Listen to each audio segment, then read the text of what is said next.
Guys, we're answering questions, fantasy basketball. I'm sure there's going to be questions on Brandon Williams. I'm sure there's going to be questions on Noah Clowney. I'm sure there's going to be questions on Andre Drummond. I'm sure there's going to be questions on whatever, but get them ready. We're answering them. Michael Bolton. Thanks, Josh. It's Michael Bolton here, and it's time for another episode of the Locked On Fantasy Basketball Podcast. Let's get to it. Let's get to it, indeed.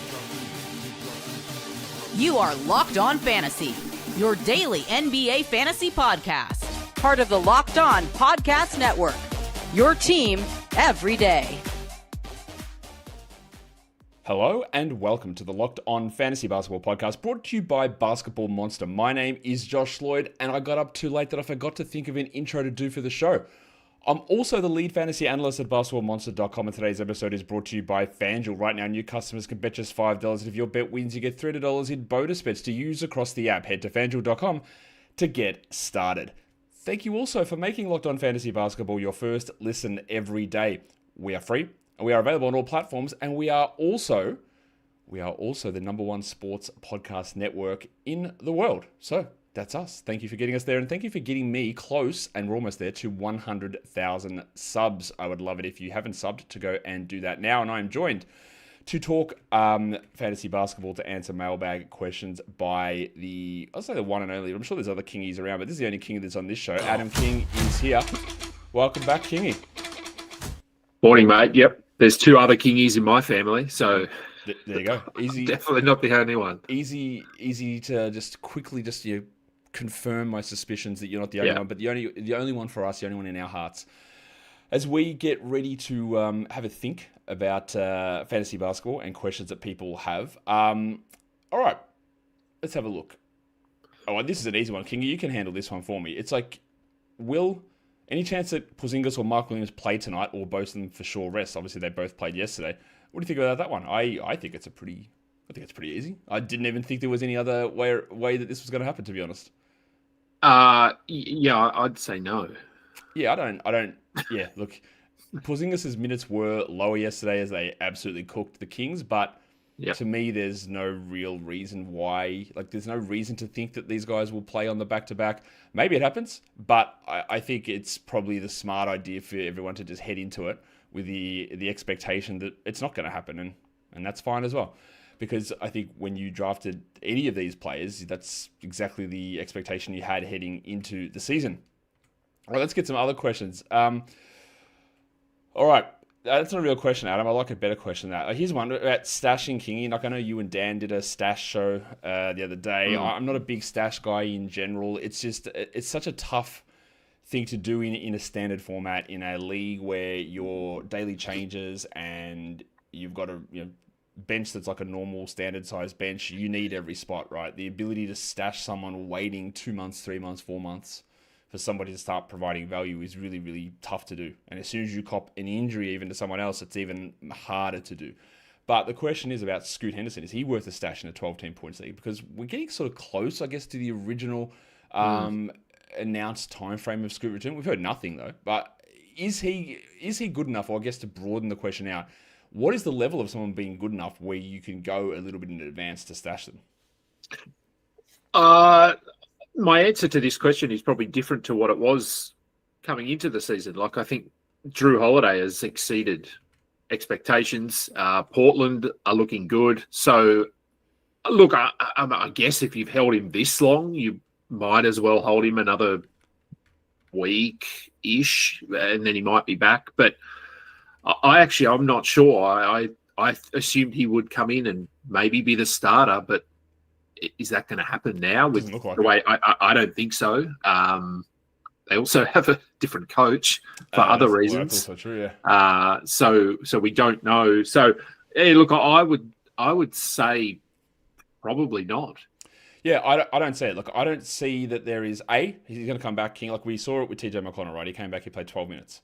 Right, which is a pain because you stash someone that's injured, and obviously he's stashing injured guys a little bit different. But McConnell injured, you stash him, and then once they play, you have to take him out of the injured slot, so they become an active player. He plays 12 minutes. He's going to be back to back. He's going to be ramped up. And Scoot's going to be the same. And what's the actual upside? Is he the 110th best player? Like, who cares? Like, that's not that interesting. Like, if we're talking about someone that, like, okay, let's give it a Darius Garland. Let's give it a week or two, and he's got to roll top 60. We're good. But there is no clear path here for Scoot to just jump into a gigantic role. No. So no is the answer. All right.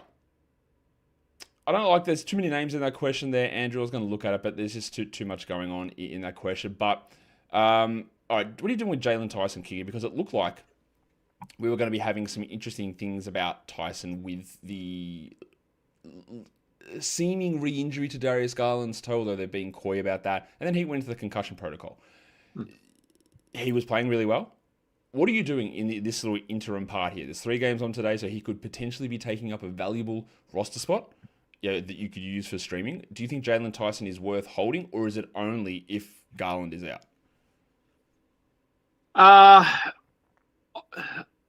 Well, I mean, while Garland is out, yes, I think he's probably worth holding.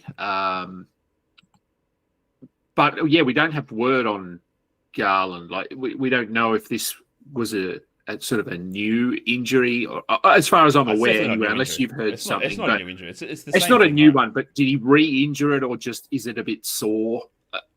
We don't know. Yeah. So I'd hold him for now until we get some clarity on Garland. When Garland is back, is he worth? I think he'll end up just being more of a defensive streamer. I think that's true. And when someone's out, you use him, and that's probably where it is. Jordan, I bring this question up for a very specific reason, not to negatively talk about you, because I'm sure you're a good bloke.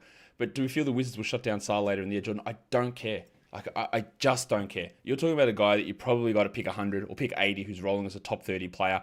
And yeah, sure, maybe you could consider selling high for something that may or may not happen in March. It didn't happen last season. It's just one of those ones where it's just like, I don't care. I think you're overthinking a scenario here. You're not going to get any value back. The value you lose in trading away Sarr now, thinking about something that may or may not happen, it might have a 30% chance of happening, you're going to lose out in the interim. And then it might be for nothing anyway. To me, nearly most moves that you're making, I think, when playing fantasy basketball, you got to try to think of, okay, what's the path of outcomes here? Like, what's the chance of this? It's like, there's a 5% chance that Sarr doesn't play in my playoffs, and I could trade him now and get something for it. Like, but okay, who cares? Like, that's such a small percentage chance. If you're playing for those things, like, what are the likely outcomes? It's like the Tyson question. Is it likely that he's a 30-minute a night starter the rest of the season? No, it's not. Is there a chance that he could do it if we get bad news on Darius Garland? Yeah, but what are the chances of it? Like, how do we assess all of this stuff? So I think the idea of even thinking outside of the obvious, like, okay, Chris Middleton and CJ McCollum on a team like the Wizards, they're probably not going to be doing anything. But like these players who are high draft picks on bad teams, they're just most likely going to play. And something can go wrong at any point. But I think you're wasting energy when you should be thinking about, how can I maximize some extra games now? Who's a guy to take a little bit of a stab at that's jumping up that I can get more value out of? So I think that's just a waste of energy for the most part. Yeah, and I mean, I think with Sarr, common sense, all that stuff. It's not always a consistent. But the Wizards suck, and he's playing. Like, this is not a situation where they need to rest players to lose games. They've lost like 10 in a row or something. And there's no one necessarily behind him. They go, well, we've got to make sure we get our high draft pick an opportunity to get him minutes on the court, because he is the high draft pick to get the opportunity. He's absolutely cooking at the moment. And yeah, like, if there is injuries and he gets a little bit banged up, they will be extra cautious, as they will with a lot of these guys. But it's not something to be worried too much about. And I'm just going to quickly answer this one from York Landau. He says, is it Paul Reed time? Of course it isn't. Unless something has happened I've found out where Isaiah Stewart and Jalen Duren are now out for the next 4 weeks. No, it's not. Like, this is where context comes in with all of this stuff, Kingy. Is like, Paul Reed was great yesterday. What? That was a fantastic performance. It required 6 rotation players out and 5 starters being out and 2 centers being out. And the probably the most important variable of it, he got to match up against Nikola Jokic, which is easy to do. Like, that's where you put up your stats. So, like, no, it's not. Like, it's the perfect. I haven't looked. I don't know if you've looked at like the most added players. Can you pull this up for me, King? Go to Yahoo for me and have a look who the most added players are, like, on their list. I want to see how many people chase some of the performances from yesterday, just to see how that, like, because there's going to be some crazy ones on there, which is like, and maybe you get another game of Reed and Stewart and Duren miss one more. It's possible, but like, in terms of long term, like, absolutely no way. This is a question that I've seen a few times as you bring that up, and I'll start addressing it from Jacob. He says, Reed, who I assume, again, guys, be very cautious of names. Someone's put in a T. Jones before. It's 2 of them. I know who you mean, but there's 2 of them. And Reed, there's the Reed we literally just talked about, who's Paul Reed, and there's the other Reed, who is his first name. There's Reed Sheppard. Or there's the misspelling of Naz Reed. I assume you mean Reed Sheppard. If you don't Bad luck. That's how I'm going to answer the question.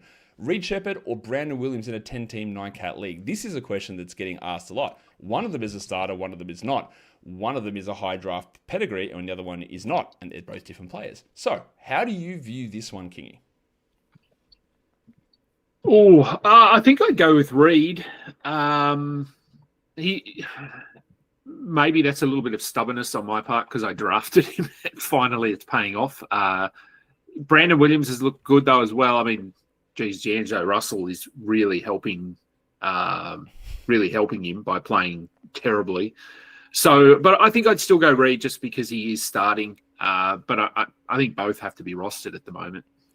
I agree. And we had a little message here in the chat from Yuri that was telling us to plug the industry pickup website. I've just got to find there it is. It's industrypickup.substack.com. We've got a new site for industry pickup with out there. So industrypickup.substack.com is the website to track all the industry pickup leagues. Kingy, did you find the Yahoo information about the most added players before I go to the ad break?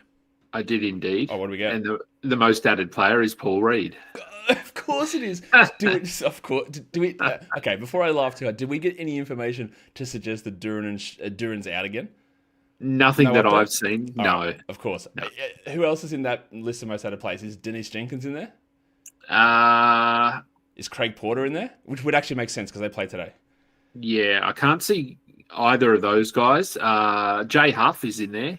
What? They play today. They play today. They play today. No. Jordan Goodwin is in there. So, yeah, there's a couple of obviously schedule-based. Yesterday's most added player was Vic Krejci, which made me laugh to no end on a 12-game day after he'd gone off for 7 threes a day before. Like, guys, and I know most of you don't do this, but don't chase the game that comes. Like, was Justin Edwards there? Like, just don't chase the game that makes no sense, that doesn't have the ability to push forward as we move forward. We're going to come back and get more questions, so just pumping them in. Today's episode, though, it is brought to you by these guys over at Drip Drop. When you're hydrated, everything just works better. Your focus and your energy, your mood, and even your skin, it's just better. That's why Drip Drop is there to help you. It's doctor-developed hydration that keeps you running at full power no matter what your day looks like. It's not your average sports drink, though. 3 times the electrolytes and half of the sugar of leading brands using a science-backed formula trusted by medical professionals, firefighters, and over 90% of top college and pro teams. I love using Drip Drop every morning. It's following the NBA full-time is a tiring thing. It's games every day, there's news all the time, and you've got to keep yourself looking sprightly, especially when you're as sexy as I am, and that is where Drip Drop can help. Right now, Drip Drop is offering podcast listeners 20% off your first order. Go to dripdrop.com and use the promo code LOCKEDONNBA. That is dripdrop.com, promo LOCKEDONNBA for 20% off. Stock up now before the heat hits hard. Yeah, it is getting summer down here, actually. And keep your body and mind performing at their best with Drip Drop. Today's episode, once I bring up the thing on the screen, it will definitely be brought to you by Wayfair, and holiday season is just around the corner. That is time now to get your home ready. More seating for guests, more cushions, more linens, more silverware, more servingware, more outdoor decor, more unbreakable cups in case people throw them around in a drunken rage at your parties, which definitely wouldn't happen at your parties, but it might happen at someone's parties. I don't know what goes on up in Canberra, but things can always go astray, and that is why at Wayfair, having those things ready for your holiday season parties is always key. And you can get the things that suit your style, your decor, and your budget. And plus, right now, Wayfair's Black Friday deals are happening all month long with 70% off everything from sofas to spatulas. If you host families for these sort of gatherings, you need a little bit of extra touch. You need to be able to brag on Aunt John and go, "Hey, mate, you got knives that look like this?" And he goes, "Nah." And you go, "See? Wayfair. Cooked them." And that is one of their new phrases. They're just workshopping. I don't know if it really works as well, but that's okay. Don't miss out on Black Friday deals. Head to wayfair.com now to shop Wayfair's Black Friday sale up to 70% off. That is WAYFAIR.com. Sale ends December 7th. We are here talking fantasy basketball, answering fantasy basketball questions with the one and only GOAT, Kingy. All right, Kingy, the question here is there a sell high on Chet Holmgren, do you think? No, I don't think so. You don't? Okay.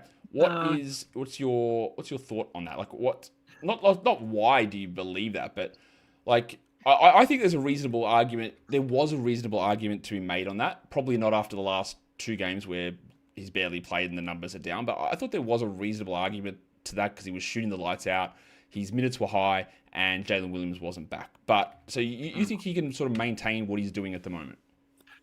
Yeah, look, I think probably early in the season there was potentially a sell high after the first few games. But since then he's missed a couple. And I think we know the Thunder are going to be cautious throughout the whole season with their team because they can.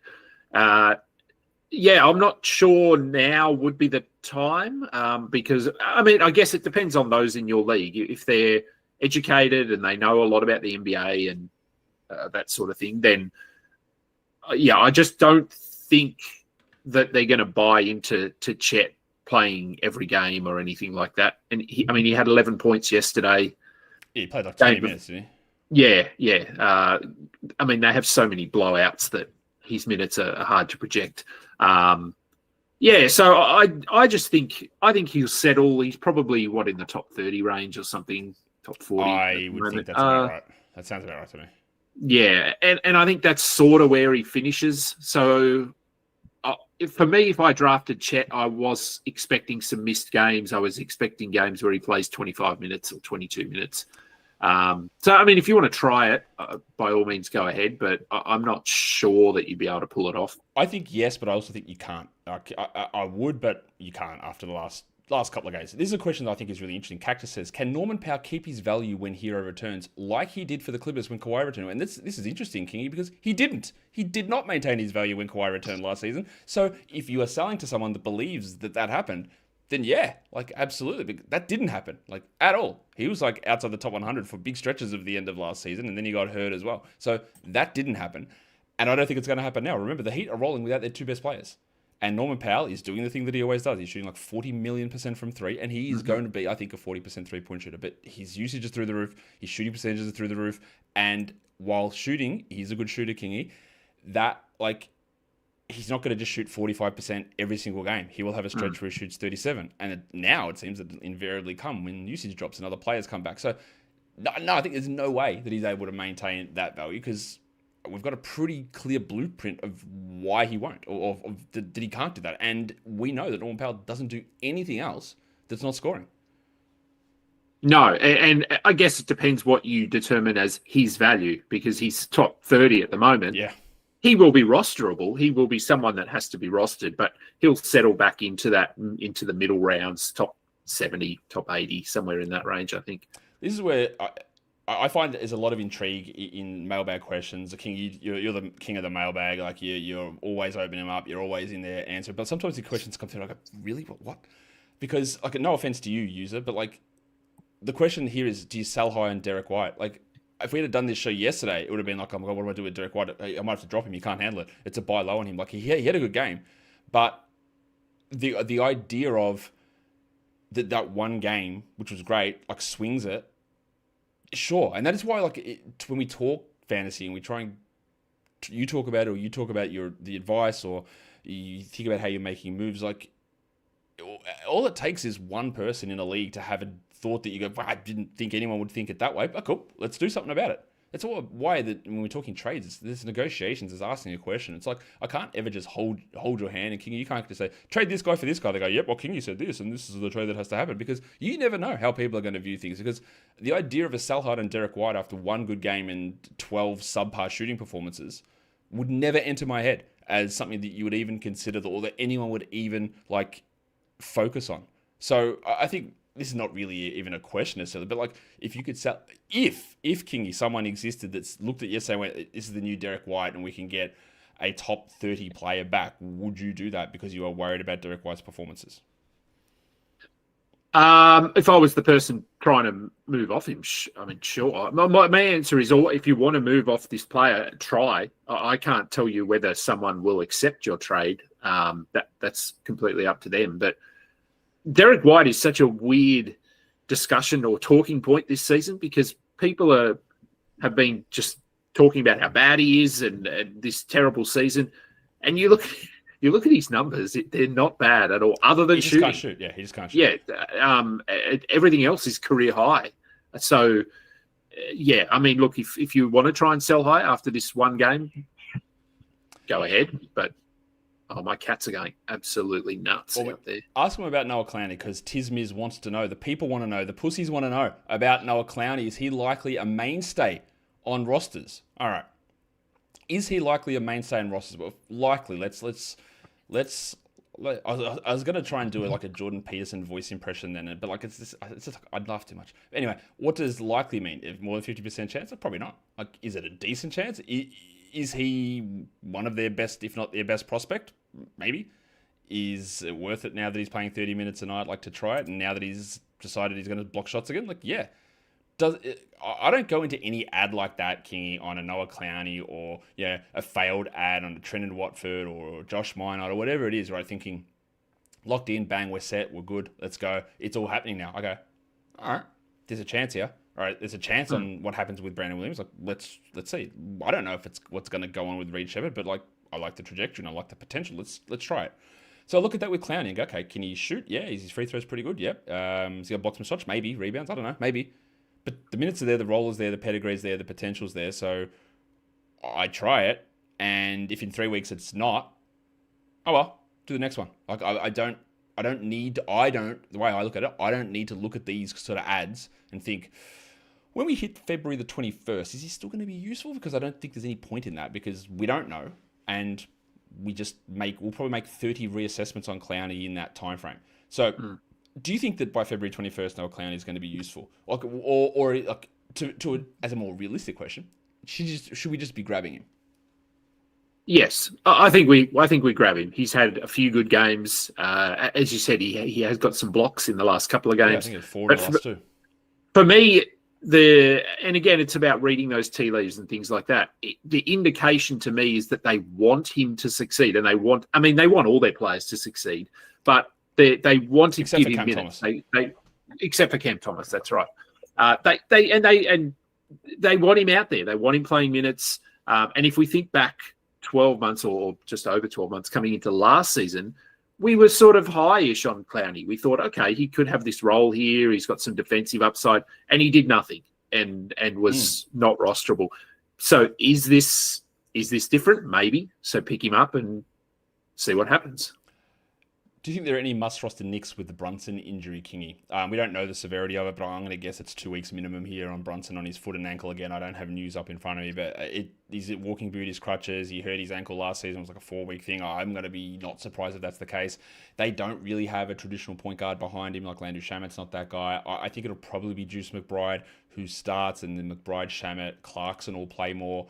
Kolek might play a little bit more. But like with a lot of the injuries that happened yesterday, like big names, Paolo Banchero, Jalen Brunson, two of probably the biggest ones. I don't look and go, wow, this has to be, because this isn't always the case, King. If someone gets hit, there's not like a 1-for-1 must-add replacement. And I don't see it. Like, sure, like you can try McBride, but he might sit as 130th best player, have some good games and some terrible games, and shoot 10% in some games. And it's just in the end going to be like, whatever. We'll just cycle through different players. And I think that was the upshot of so many like weird injuries. Say like even Denver, Cam Johnson, Christian Brown. Like, okay, am I adding Tim Hardaway? Like, no. But like, there'll be moments where it's okay, and that's sort of how I view basically everything that happened yesterday injury-wise. How do you see the Knicks spot specifically? I think much the same as you. I think McBride would be the obvious one, but they have Shamet now. They have Clarkson now. Josh Hart probably gets a little bump because he's not a point guard, but he will. We've seen him get sort of volume assist numbers from time to time. So he was rostered anyway in most leagues. So it doesn't change anything there. If you want to take a chance on McBride, by all means, Shamet. They would be my two if you were looking at Clarkson in that group as well. I would prefer McBride or Shamet. But I don't Shamet. think I've no interest if you in need threes, like he's probably a little bit more empty in terms of what he does fantasy wise. But I wouldn't be surprised if he plays more minutes than McBride. I think that's fair. I think it is possible they are leaning Shamet a lot more, but he's not a good fantasy player. He will hit threes, but like I think that's the thing, isn't it? It's just going to be like a rotating cast of nonsense that goes through a lot of those spots. We'll come back with a few more questions from you blokes in a sec, and you Sheila's out there as well. It is though today's episode brought to you by the good fellows over at DoorDash. The NBA season is heating up, and DoorDash has found the perfect way to keep fans in their bag all season long. You might be watching for your favorite fantasy player, your favorite team, your favorite player. You're watching the highlights, watching the full game, whatever it is. DoorDash makes every game night even better, and they're also the official on-demand delivery platform of the NBA, and they're celebrating with something called the bag drop. And every time an NBA player scores 50 points, perfect timing. The big fella Jokic dropped at 50 yesterday, so you can actually use this deal right now today. DoorDash drops 50% off your order with Dash Pass the next day, and you're automatically entered for a chance to win the ultimate fan bag. DoorDash has you covered for late night highlights, last minute watch parties, and double OT fuel ups, and you can get that ultimate fan bag with player inspired drip, exclusive gear, and stuff you'll actually want. And then you can end up dressing like Kingy does on all of these shows. So next time someone goes for 50, use the promo code NBA50 the next day to get 50% off on DoorDash with Dash Pass plus sure shot at the bag drop. Dash Pass members only. 50% off up to $10 the next day after a 50-point game with promo code. Terms apply. No purchase necessary. Ends April the 13th. Open to US residents 21 or older. Visit DoorDash in your bag for full details. DoorDash in your bag all season long. Today's episode is also brought to you by FanDuel, and with the NBA back, there is no better place to get in on the action than with FanDuel, the official sports betting partner of the NBA. Even if you miss the start of a game, with FanDuel, you can get in and live bet the action as it's happening. You might want to get in there and check who's going to score next. You can bet on fourth quarter comebacks. You can bet on blowouts. You can bet on all that stuff, but you can also combine them into same game parlays live, which increases your shot at a bigger payout. It keeps you on your toes. It puts your knowledge to the test. It keeps you just being able to read how a game is developing and maybe getting a payout from it. And right now, FanDuel is giving new customers $300 in bonus bets when your first $5 bet wins. Go to FanDuel.com to sign up and play your game with FanDuel, the official sports betting partner of the NBA. And don't forget to gamble responsibly.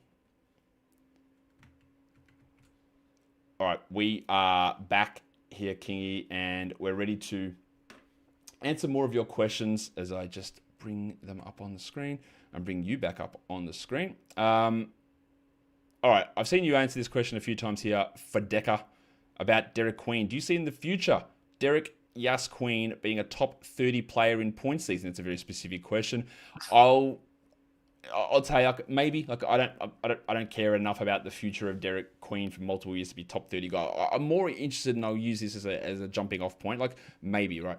What do you think of Queen so far this season, King? Is he a must-grab player at this point? I think he is at the moment, but they're without Zion, Jordan Poole, Messi, who is sometimes he's there, sometimes he's not. He plays 2 minutes yesterday. Yeah, that's right. So I think right now, yes, I think he has to be rostered. And again, this is a situation where you pick him up and you see what happens. Is he must roster in a month? Maybe. I don't know that. But at the moment, yes, I think he should be added. I have no idea what just happened, but I don't know if people can hear this. I don't know if something just happened. Kingy's audio just got really echoey, or is that just me? Did anyone hear that? If it is, let me know in the chat. Kingy, it's nothing to do with you. I don't know what on earth just happened, but that's okay. We'll figure that out. He's an interesting one because, again, part of my problem with the New Orleans trade was the process and giving away the pick. The second one is I couldn't think of a worse player for him to play next to than Zion Williamson. It makes no sense for those two to play together. And of course, every single thing the Queen has done has been without Zion Williamson. So yeah. I just don't know. I also don't know when Zion's coming back. And he can't defend. He can't protect the rim. He can't shoot. He's put up these weird games where he plays 20 consecutive minutes to finish out games. And he looks good. He's got good post moves. The passing and the vision's really smart. But if Poole is there and if Zion is there and eventually DeJounte Murray maybe is returning, I don't know. But will he do anything? It's so hard because my fears with it, pun unintended, were I don't get how him and Zion play together, and I've got no answer to that. I don't know. But yeah, we grab him and we roll with it, but I'm not having extreme confidence. Big Steve-O says, Kingy, is De'Aaron Fox a buy low or is Castle just the guy now? I gave quite a few thoughts on this yesterday. What do you think about this Castle-Fox situation? Honestly, it's pretty surprising to me. Very, yeah. I think Castle has been one of the more surprising players, especially just those assist numbers. He's had, I think it's 47 assists in his last. I read that somewhere crazy. In his last 4 games or something. Yeah. So yeah, I mean Fox is coming back off a I don't know, lengthy-ish injury. So yeah, is this a buy low on Fox? Again, if you could, sure. If you want to throw out a top 80 player and try and get De'Aaron Fox back, then by all means go ahead. Is Castle the guy? I don't think so. Like I think Fox is still he's still their starting point guard. This is more of a situation I think where Castle is just picking up the slack, but Fox will get better. I'd say maybe this is more of a sell high on Castle than a buy low on Fox. I think that's probably true. I don't believe that Castle's going to roll with double-digit assists every game, and his shooting is way up at the moment as well, which is probably going to fall back. I was really down on Fox heading into this season. I didn't have him as a top 30 player. In fact, I think I had him at like 55 or in that zone, right? I was very much down on him for numerous reasons. Even though it was a small sample, but the time that he played in San Antonio last season, minutes down, assist rate down, and I can never trust his percentages. They're up and down. It's like, and then you got Castle and there's Harper there, and I just didn't know how it was going to like roll. So I pulled him way back. So while what he's doing at the moment is way under my expectations, it's not that far. Like it's not a huge surprise to me to see him not living up to a second round or third round pick valuation where he was often getting drafted. So I look at it and go, okay, it's not a crazy surprise to me to see him not be as good as majority thought. So buy low maybe, but like it's more like Castle it's almost impossible for him to roll 10 assists a game like and shoot 53% from the field. Like I don't think that's going to happen. So I agree with your assessment of it that way. All right.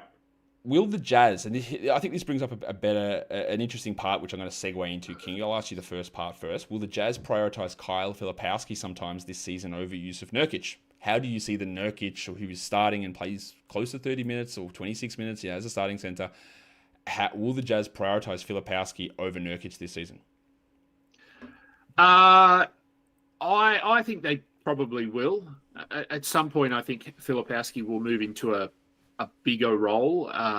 Now, whether that's because they're prioritizing him over Nurkic or Nurkic isn't there, I don't know what that outcome is. But I think at some point, Filipowski will probably be a starter, and that could be alongside Nurkic. I don't know what's going on in their heads there in Utah, but I think there's a chance they will. Filipowski just isn't playing center. Like it's as simple as that. Like he's not playing center. Really, he's played I think 20% of his minutes at center so far. It was Kessler and Nurkic, and now it's Nurkic and Kevin Love. He's just not playing center because he cannot defend. He is a bad defender. He had some good block numbers in college, but he can't defend. He's a bad defender. Will they do it? Maybe, but they're currently just not playing the same position. They're not in the same role, and maybe they will move on to that. And Filipowski, and this is the second part of this question is Filipowski was a stud for people in fantasy playoffs last season. So a lot of people remember and go, he must be this great prospect. He must be part of their future. Why are they holding him back? Why him and Isaiah Collier, they led me to championship glory last season. Why are they doing it? Because they're not that good as prospects. They're not that good players. Right? They had moments with weird stuff going on last season, but in the end, you're talking about Collier is the 30th pick in the draft and Filipowski is the 35th pick. Even though I had Filipowski a lot higher than that, and he's a good player, he's a solid offensive player. There's so many holes in his game overall that there's these sort of players that did this on bad teams. Like I'll go back to, I don't know if you remember this, Kingy, but Golden State with Yuri, if you're still watching this. Remember Eric Pascal? Remember that guy when the Warriors were terrible? He's like a second round pick and he started, played 31 minutes a game and averaged like 18 points. Oh my God, Eric Pascal. And then the next year, the team got other players and he just never played and he was out of the league in 2 years because it was just taking advantage of the current situation and how the minutes went and how the roster went. Not because he's this great prospect, not because he's the future of anything. It's because it just happened to work out that way.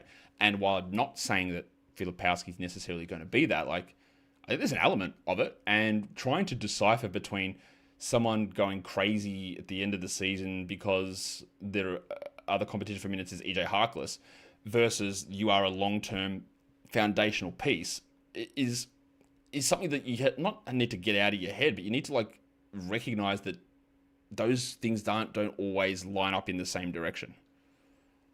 Yeah, and I think what's interesting here with Utah, because we know that they're very bad, if Filipowski was high on their priority list and someone that they see as a big part of what they're building, they would be playing him minutes now. Correct. Because they're playing Ace Bailey Correct. Minutes. So they see Ace Bailey as that future.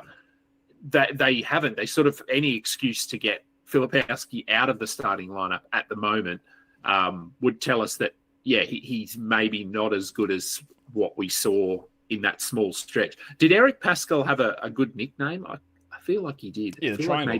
The triangle. The triangle. That's right. Yep. Yeah, I wish he'd come back. Right. Yeah, remember the old days of Amari Spellman and Eric Pascal rolling out for the Warriors? We had a couple more questions. Yeah. Ash material. He's the king of asking terrible questions. But this one actually has some merit. Is Jokic a sell high? It sounds stupid, right? There are a couple of reasons that I wanted to bring this up. 2-game playoff week, right? I've never seen anyone play better than what Jokic has played the last 10 days. He's shooting king, I think, 89% at the rim. I think he's shooting it's 80% on mid-ranges. And he hasn't missed a single long two for the entire season. And for as good as he is, right? It's hard to doubt him, but come on. He doesn't miss a single shot. And at some point he will.